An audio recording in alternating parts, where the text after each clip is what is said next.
The rain drummed against the roof of the small, dilapidated bungalow, a relentless rhythm that usually lulled 9-year-old Lily to sleep. But tonight, the rain wasn't a lullaby. It was a mask, covering the sound of her own terrified breathing. Lily was curled into the tightest ball imaginable, squeezed into the back of her bedroom closet, behind a row of winter coats that smelled of dust and mothballs. Through the thin drywall, the sounds of her world falling apart were deafening. There was the crash of a plate shattering against the wall, the heavy thud of boots on the floorboards, and then her mother's voice, thin, pleading, and broken. Lily's hands were shaking so violently she almost dropped the cheap, cracked smartphone her mom had given her for emergencies.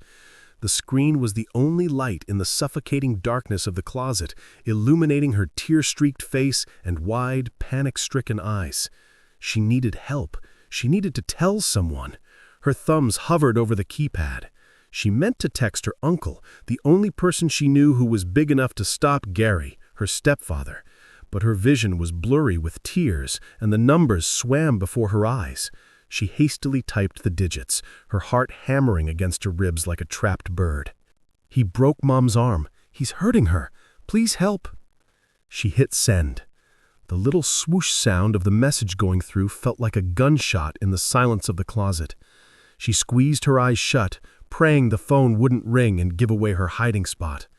In moments like these, when fear feels like a physical weight crushing your chest, the world can seem incredibly dark. If you believe that courage can be found in the smallest hearts and that help often arrives from the most unexpected places, please take a moment to like this video, share it with someone who needs a reminder of the good in this world, and subscribe to Kindness Valley for more stories about the resilience of the human spirit. Miles away, the atmosphere was entirely different.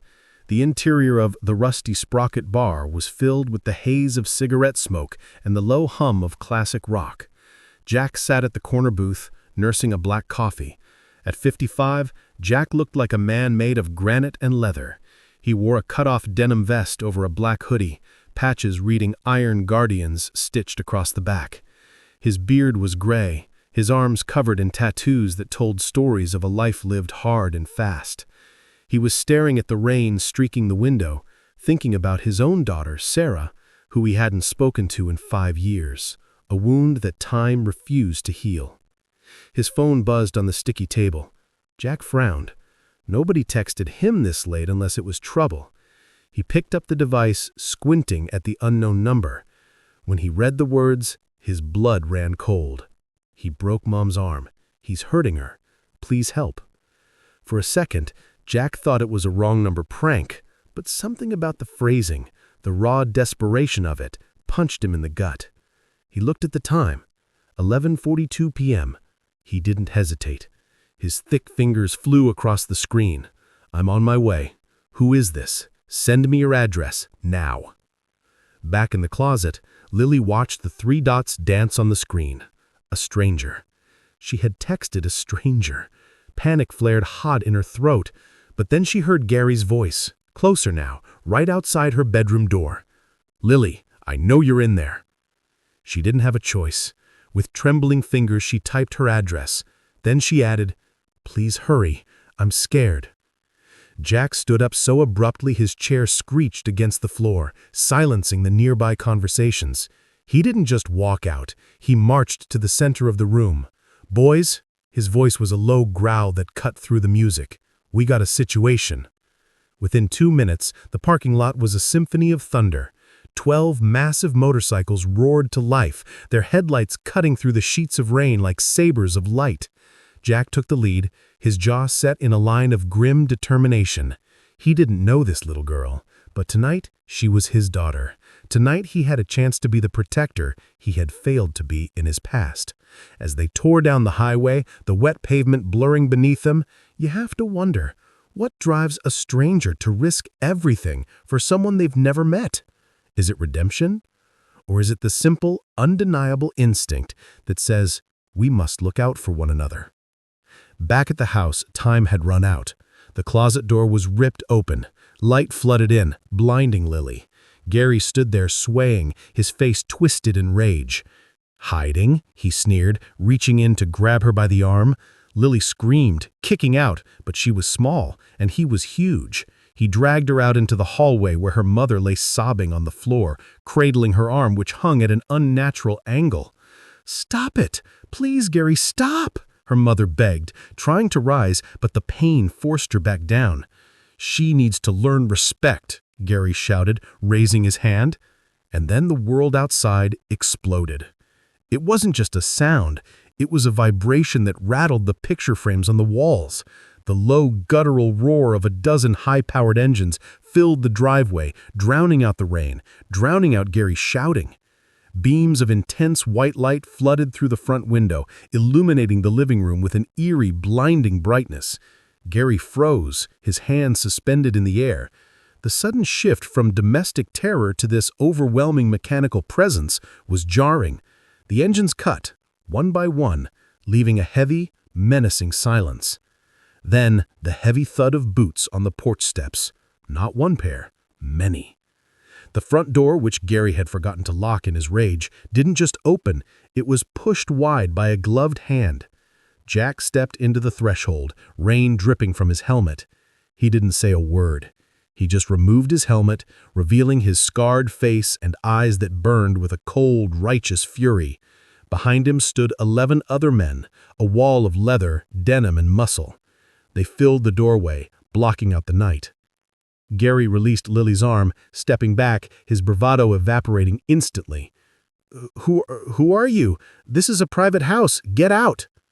Jack stepped forward, his boots crunching on the broken glass from the plate Gary had smashed earlier.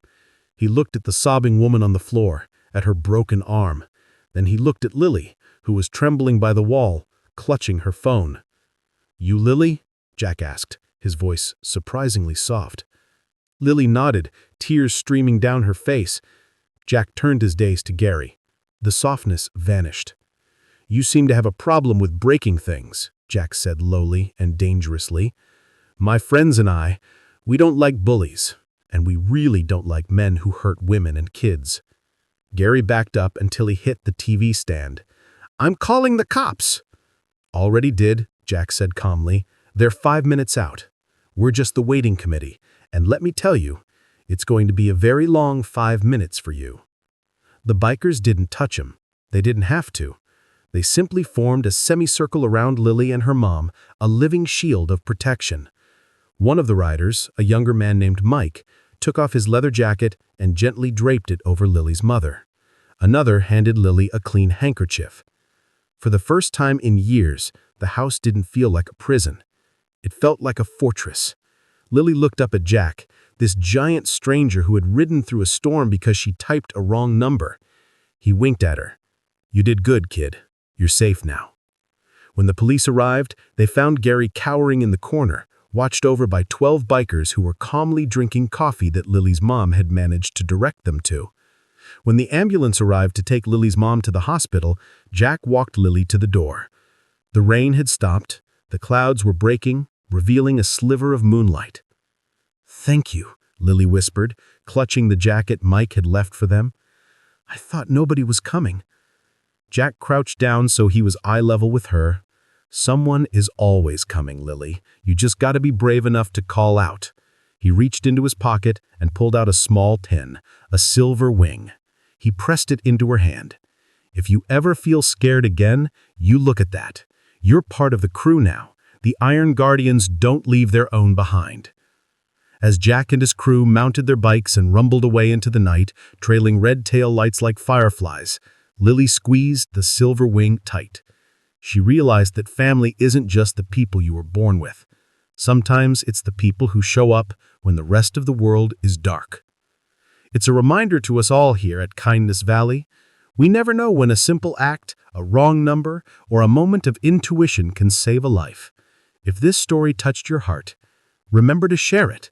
You never know who needs to see the headlights of hope appearing in their darkness. Stay brave, stay kind, and we'll see you in the next story.